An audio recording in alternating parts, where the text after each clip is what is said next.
da santificação, da purificação, da salvação, né? E assim, meus amados irmãos, nós estamos trabalhando nas mensagens do Todo-Poderoso Deus, as quais nos aponta somente dois caminhos. Para as Sagradas Escrituras só existe a verdade ou a mentira. De maneira que aquilo que não é a verdade de Deus é a mentira de Satanás. Esses dois caminhos, essas duas portas, esses dois fundamentos, está voltado, ou estão voltados, os dois estão voltados para os crentes, que se dividem em duas categorias: os religiosos e os cristãos. Os religiosos, os crentes e os cristãos. São duas categorias. Dentro deste mar, dentro deste oceano de religiões, estão aí os cristãos. Religioso é todo aquele que confessa uma religião. Não importa se afro, se sessão espírita, se testemunho de Jeová, se Xexonoye, ou Seitonoye, como queira, mas é Xexonoye, ou Volta de Cristo, ou Igreja Universal, não importa. De maneira que está o joio e o trigo. Quando a palavra de Deus fala de joio e trigo, amados, está falando daqueles que estão dentro dos templos. Quando fala joio e trigo, não está falando de candomblezeiro, de espírito, não. Todo este povo que confessa um outro meio de salvação não está dentro das Sagradas Escrituras, está fora. Estão dentro das Sagradas Escrituras repreendidos, reprovados, como são os idólatras, os mentirosos, aqueles que, usando a palavra de Deus, persiste em uma religião que no final das contas, no dia do juízo, será decepção para muitos. Nós estamos nos aproximando de momentos catastróficos no mundo inteiro. Está vindo aí tribulações pesadas. Está vindo aí sofrimentos, gemidos, ois e ais. Nós sabemos que a palavra de Deus, ela não vem quando nós queremos. Ela vem quando Deus manda. A profecia não é porque o profeta quer profetizar. Toda profecia que parte da vontade do profeta profetizar, ela vem do coração do profeta. E assim sendo, quando vem do coração do profeta, é carnal, é humana. E toda vez que a profecia é da vontade do coração, é carnal, é humana, geralmente ela está impregnada de mentiras, de filosofias chulas, que só serve mesmo para embriagar, ludibriar os incautos, indoutos, aqueles preguiçosos, os crentes parasitas, os crentes morcegos, que fica se pendurando em cima daquele outro versículo, simplesmente para dar uma satisfação de religioso, mas que o fim é fatal. Uma gama muito grande já dos falsos pastores, profetizada há 2018 anos. Jesus Cristo falou desses mercenários há 2018 anos. Falou que pelas suas ações nós os conheceríamos, mas o povo está tão desligado de Deus, que está um absurdo. É insuportável se ouvir esses mercenários pregarem. É uma coisa mesmo. Olha, eu sou um pobre, miserável pecador, não suporto a maioria das pregações desses companheiros aí, não. Que Deus tenha misericórdia. Não é tempo de se estar brincando com a palavra de Deus, nem procurando enriquecer esse ou aquele líder, ou trabalhar para essa ou aquela liderança religiosa.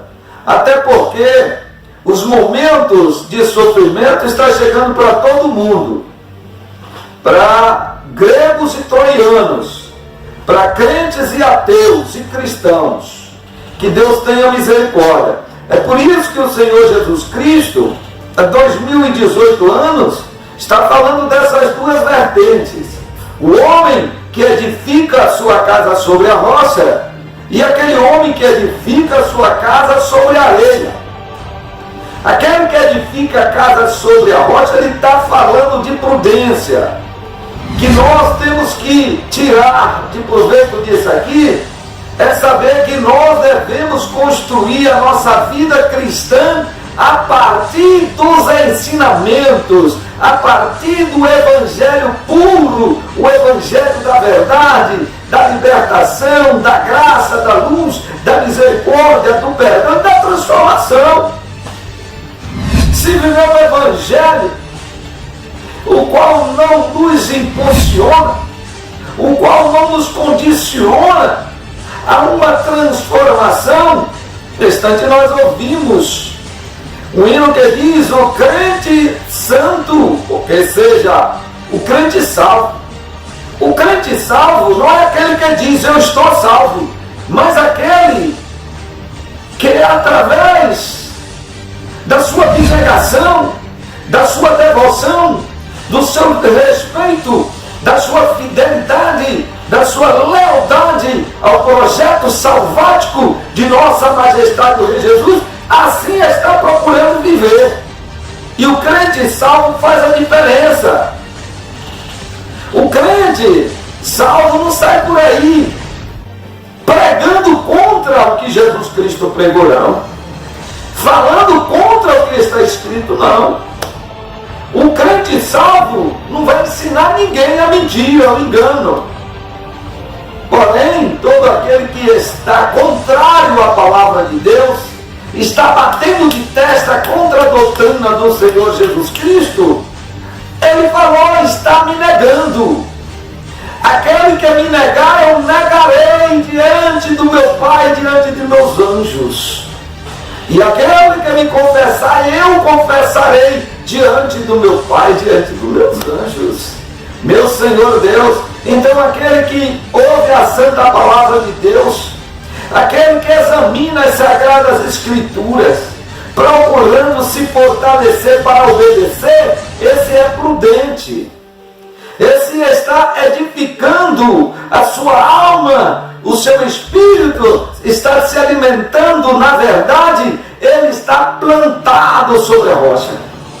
No instante, o meu filho fala de um versículo lá dos Salmos, que muitas das vezes a maioria dos crentes gostam de usar.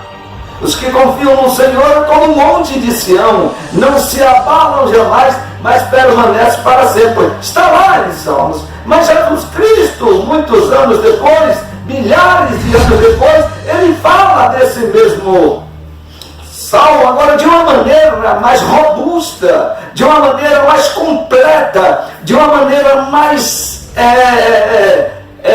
aberta, de uma maneira mais explícita, compreensiva. Edifica a sua casa sobre a rocha. É aquele homem que ouve a palavra de Deus e procura guardar, procura viver. Guardar a palavra de Deus é se pautar, é se libar nesta conduta, nesta norma divina. Mas aquele que ouve as palavras desta profecia, desse evangelho do reino de Jesus Cristo, está comparado a um homem insensato. Aqueles que não procuram guardar as doutrinas santas do Senhor Jesus, aqueles que andam dizendo que a lei foi abolida, aqueles que andam dizendo que não tem que guardar mandamento, o Senhor Jesus já está agora enquadrando no versículo 26, chamando ele de insensato e um edificador de uma casa sobre a areia. quando desce a chuva, correm os rios e assopram ventos, e combate aquela casa, ela cai, e grande é a sua queda, porque a sua edificação está na areia. Quer dizer, a doutrina que vive, a doutrina que toma por base para se pautar, para se conduzir, é vã. São astúcias, mandamentos, preceitos de demônios, de espíritos de demônios, de Exus, de bombagiras, de encantes e encantados, de seres desencarnados, de todos os elementos que fazem o mar da ciência do mal. Que Deus tenha misericórdia. Então você vê aqui o Senhor Jesus mostrando outros dois fundamentos. O homem que edifica a sua casa sobre a rocha é o homem que está edificado na santa doutrina, na santa palavra, que não se desvia nem para a direita nem para a esquerda, que não se move do seu sentimento de amor, fidelidade, lealdade às normas, às condutas do nosso Rei Jesus. Esses são os que estão na porta estreita. E aquele que edifica sua casa sobre a areia, ouve a palavra de Deus e até prega, mas não aplica. Quando a tempestade sobrevir sobre a sua vida, logo cai. Eu conheço pessoas que pregam, e como gostam de pregar cura divina, mas quando aponta uma dor de cabeça lá longe, quando vem uma febrezinha, a pessoa fica com medo de morrer, fica abalado. Porque a sua casa não está edificada sobre a rocha. Esse crente não é como um monte. Qualquer prova o derruba. Qualquer necessidade ele já está falando mal de Jesus. Já está caluniando a Jesus, dizendo que o Rei Jesus não está ouvindo ele. E já começa, oh meu Deus, o que foi que eu fiz para o Senhor me deixar nesse sofrimento? A palavra de Deus, nesse instante a irmã falou que está com a cabeça doendo. Mas já houve esta noite oração para a libertação, e as orações para a libertação nos nossos cultos nós não fazemos quando nós queremos. Até que nós havíamos pensado em deixar um dia da semana para a gente fazer um culto de libertação.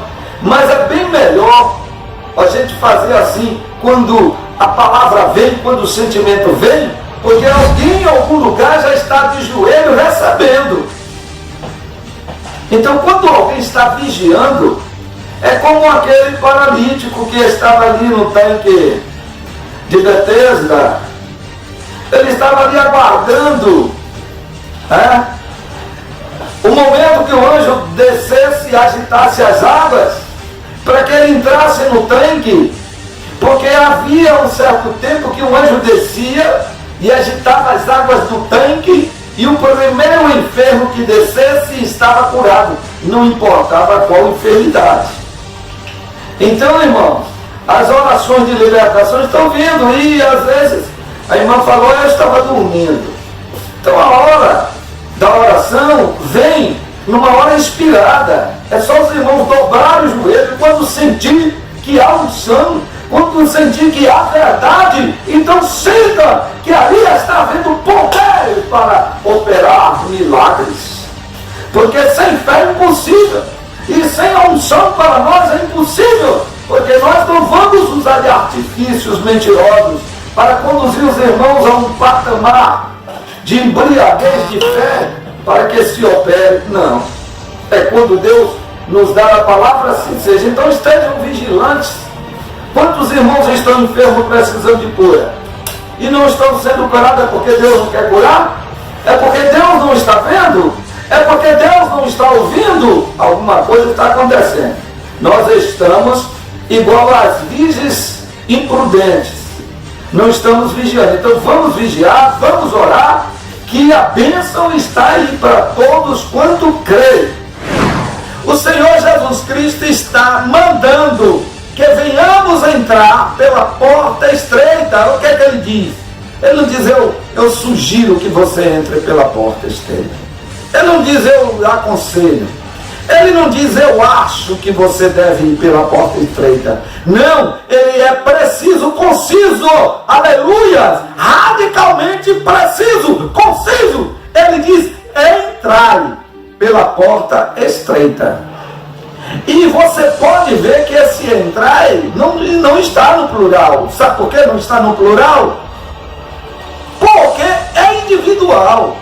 A palavra de Deus, ela direciona individualmente a cada homem, a cada mulher, a cada jovem, a cada pré-adolescente. E os seus pais devam transmitir aos seus filhinhos. Porque daí pode resultar uma capacitação, uma qualificação para morar. Esse ou aquela que assim proceder eternamente com Jesus na volta. Entrai pela porta estreita, ele afirma. Aqui não é um índice de indeterminação do sujeito. Aqui não é um sim de partícula apassivadora. Aqui é exatamente o imperativo. Entrai pela porta estreita, é uma afirmação, é um mandamento. E aqui o esclarecimento. Larga é a porta. E é espaçoso o caminho que conduz para a perdição. E são muitos que entram por ela. São duas portas, a estreita e a larga. Pronto, aí você tem que pensar, ó Deus, ó meu Rei Jesus, o que é que esta palavra, esta frase entrai pela porta estreita, traz para mim de conhecimento, de discernimento, de sabedoria? O que Vossa Majestade está me dizendo? Meu amor, oh meu Senhor, me revela aqui mais claramente, que eu quero entender o que quer dizer estreita. Se bem que o cidadão de 20 anos, e 21, 22, já sabe muito bem o que é largo e o que é estreito. Todos aqueles que foram para a sala de aula sabem o que é largo, sabem o que é estreito. Até o cidadão na roça lá vai cavar uma valeta e o cidadão pode ser o pior de todos, analfabeto. Ele diz: olha, você não caga essa valeta apertadinha não, você cava essa valeta larga assim, ó, bota 2 palmos, viu? Que eu quero essa valeta de 2 palmos. Ele não sabe que 2 palmos, dependentemente da mão do homem, pode ser 44 centímetros, e dependendo da mão do homem, pode ser o quê? Se ele tiver 25, 50 centímetros, que é meio metro. Mas ele sabe que a valeta é apertada e a valeta é larga. Quando ele vai fazer a casinha dele, aí ele diz: olha rapaz, você tem que fazer a porta larga aí, que a gente tem que botar aqui geladeira, sofá. Se você fizer a porta apertada, como o sofá vai passar? Então, irmãos, só que quando a gente chegar aí, me avisa, tia. Só que estreita na palavra divina, estreita na palavra do Senhor, Rei dos Reis, está dizendo: é uma porta de regras a se cumprir. É uma porta que você tem renúncias a fazer. Então, é uma porta que simboliza dificuldade em cumprir os rudimentos divinos, as normas divinas, os juízos divinos, os estatutos divinos, os preceitos. E assim já dizia o profeta: ó Senhor Jeová Deus, a quem nós haveremos de ensinar a vossa vontade, porque são regras sobre regras, regras sobre regras, mandamentos sobre mandamentos, e o homem não quer. Então, amados, aqueles que querem viver um evangelho sem mandamento, um evangelho sem normas divinas, um evangelho sem abdicarmos dos nossos desejos concupiscenciais, os desejos da iniquidade, da vontade da carne, que se declina para a morte. Porém, a porta larga não está falando de cancela, não. Aqui está falando de um evangelho aos moldes de quem quer que seja. Um evangelho na desordem. O estado de desordem. O estado da bagunça que se instalou por falta do cumprimento da norma. O prefeito, quando nomeia um secretário, reveste ele de autoridade e deve dar a ele liberdade para exigir dos seus subalternos, dos seus auxiliares, um comportamento que cumpra, quando nada que está escrito, quando nada é o seu dever. E aí você vê o estado bagunçado. Aí é o evangelho da porta larga. Aí a coisa larga. Aí você vê o estado da bagunça, da desordem. Porque ninguém está dando aí o verdadeiro sentido daquilo que ele foi confiado. 2 semanas jogando água, um mês que não caiava para Antônio, Francisco, Maria e João. Isso é o que? Bagunça, desordem. O secretário tem que pegar e dizer: vem cá, quem é o responsável aqui por esse setor? Fulano de tal. Fazer uma comunicação na primeira reclamação, na segunda, na terceira botar para fora. Que é um povo que está ganhando dinheiro para fazer um trabalho e não faz. Exatamente, são os crentes da porta larga. Entrai pela porta estreita, diz o Rei Jesus, porque larga é a porta e espaçoso o caminho que conduz à perdição, e muitos são os que estão entrando pela porta larga. Porque estreita é a porta e apertado o caminho que leva à vida eterna, e poucos existem que a encontram. Esse reporta muitos de intensidade, de grande quantidade. E que também o paradoxo da porta estreita, né? Que são poucos que há de encontrar a porta estreita. Até porque está na porta estreita, está pelo Espírito. E está na porta larga, está pela carne.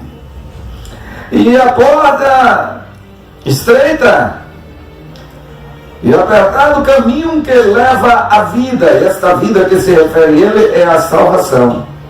E poucos há que a encontrem. E por isso é de suma e vital importância atentarmos para as ordens do nosso reino, entrar pela porta estreita. O Senhor Jesus, neste mesmo tema, ele diz que ou uma fonte é doce ou ela é rota. Ou seja, ou a fonte é doce ou a fonte é saluba. Ou a árvore é boa ou a árvore é mau.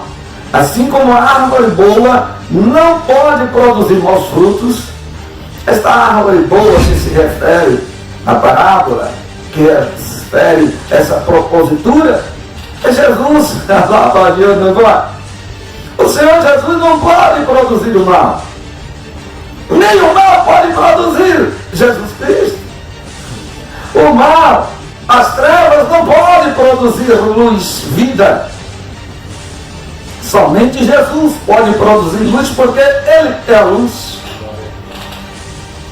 Então, amados, a porta larga é tão vendida ultimamente nesses dias, porque é cumprimento de profecia. Está aí. Existem aqueles alheios a século apáticos que vociferam que nem Deus agradou a todo mundo.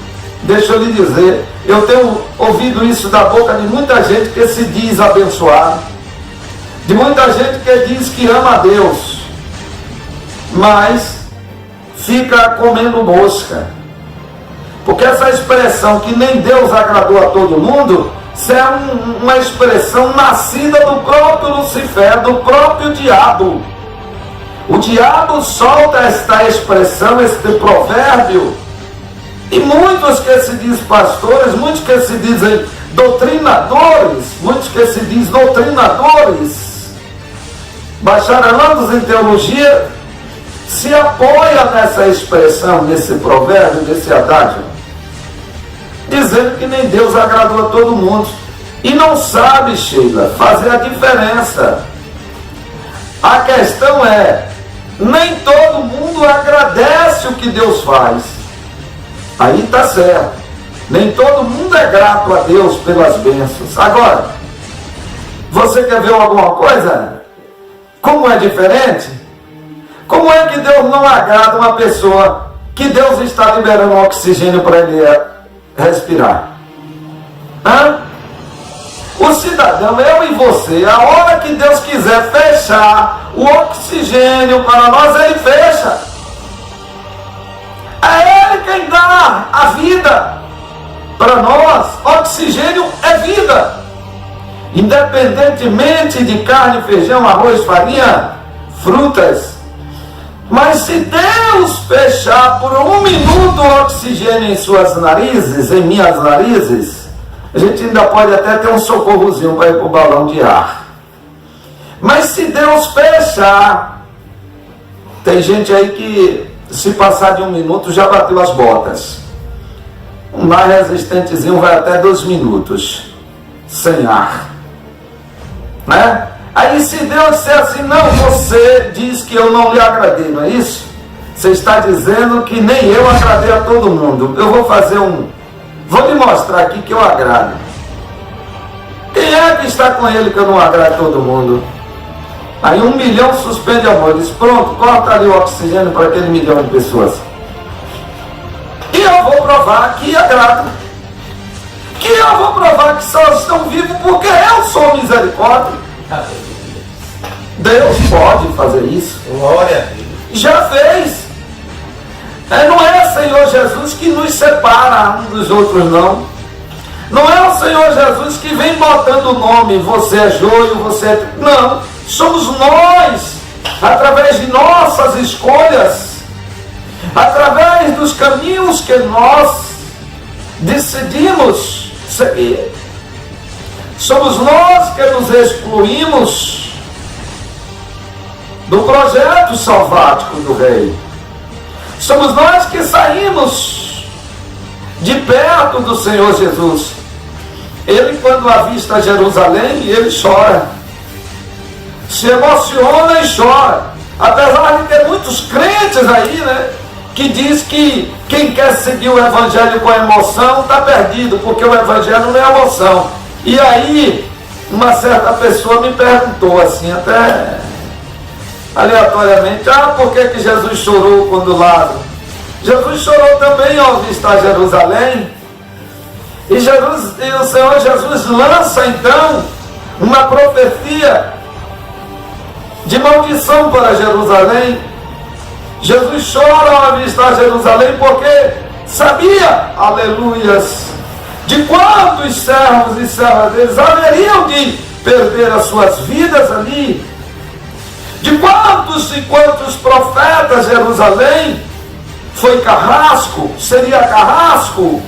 De quantos servos e servas de Deus o povo de Jerusalém tiraria a vida, como está tirando.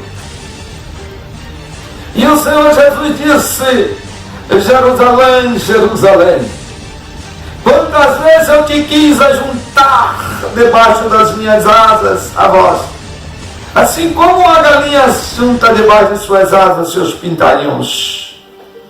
Ora, Jerusalém, haverá menos rigor para Sodoma e Gomorra de que para ti. Mas é assim, nós somos como aqueles pintinhos rebeldes, fugindo das sombras protetoras, fugindo de debaixo das mãos do Senhor Jesus. E assim hoje continua se pregando a palavra de Deus, e o povo está vendo o que está acontecendo no mundo.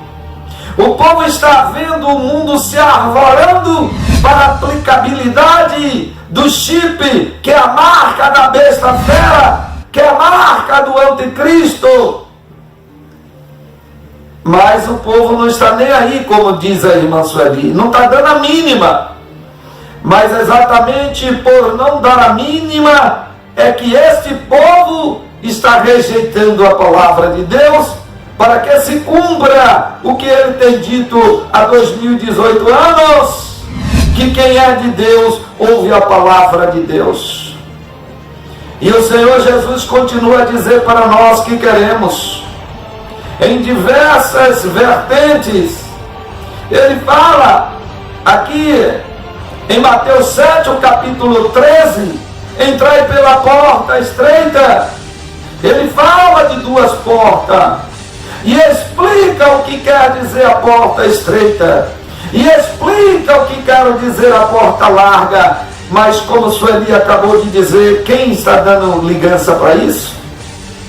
Ele fala da plantação do joio que nasceu entre a plantação do trigo. Na verdade, ele está mostrando novamente a mesma palavra. O joio é a porta larga, que é o caminho da iniquidade. E o trigo, a porta estreita, que é o caminho da equidade.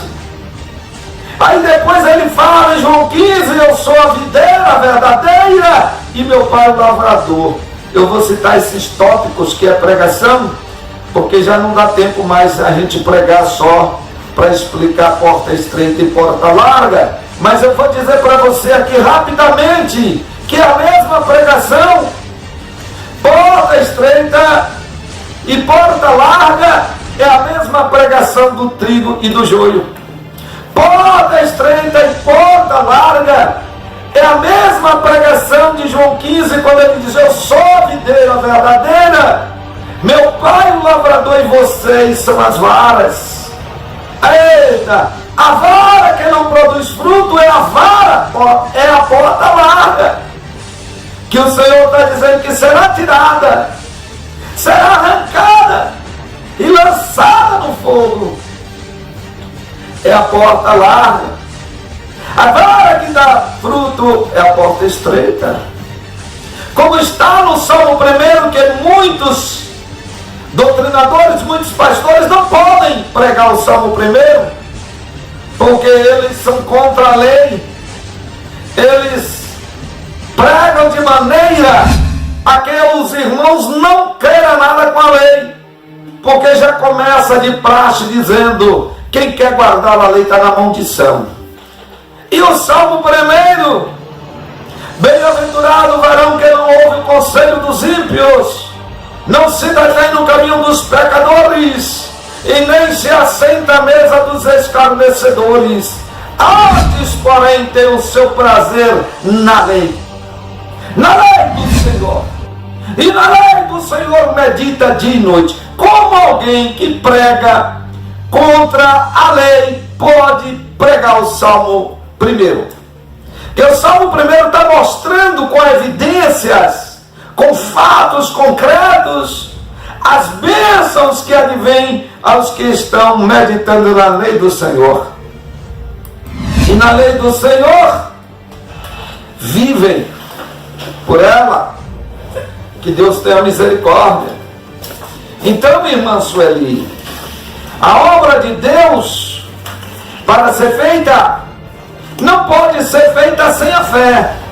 Então, a fé é esse combustível que se põe no caminhão, para que o caminhão carregue as mercadorias, carregue os alimentos, faça prosperar o país, a nação. Então a fé é esse combustível que leva a mim e leva a você a praticar obras.